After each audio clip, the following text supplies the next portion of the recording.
மணப்பெண்ணின் பிரத்யேகமான திருமணம் விவாஹா தி சென்னை சில்க்ஸ்.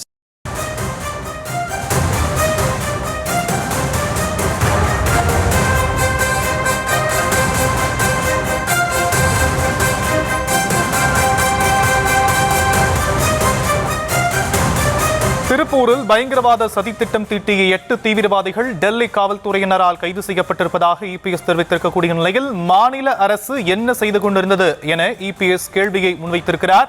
இது பற்றிய அண்மை செய்தியை நாம் பார்க்கக்கூடிய நிலையில் விவரங்களை செய்தியாளர் லதா வழங்க நாம் கேட்கலாம். லதா, இபிஎஸ் என்னென்ன விஷயங்களை இதுல குறிப்பிட்டிருக்கிறார்? வணக்கம். அதிமுக பொதுச் செயலாளர் எடப்பாடி பழனிசாமி பல்வேறு கேள்விகளை தனது பதிவின் மூலம் எழுப்பியிருக்கிறார்.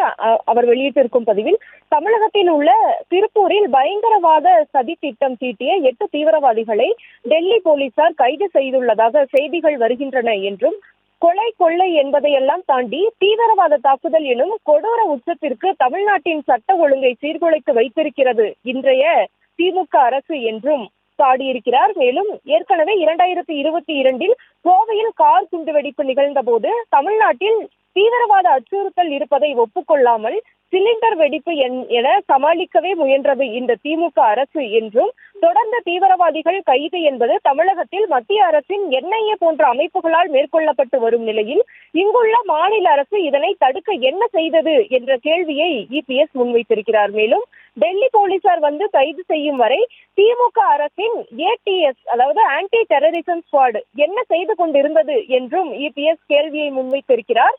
இந்த திமுக ஆட்சியை தொடரவிட்டால் 1998 போல மீண்டும் ஒரு கோர சம்பவத்திற்கு கூட வழிவகுத்து விடுமோ என்ற அச்சம்தான் மக்களிடையே இருக்கிறது என்றும், எனவே தமிழ்நாட்டின் அமைதி நிலை திரும்ப திமுக ஆட்சியை முடிவு கட்ட வேண்டும் என்றும் இபிஎஸ் அந்த பதிவில் தெரிவித்திருக்கிறார்.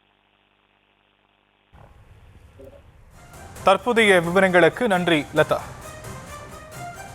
மணப்பெண்ணின் பிரத்யேகமான திருமணம் விவாஹா தி சென்னை சில்க்ஸ்.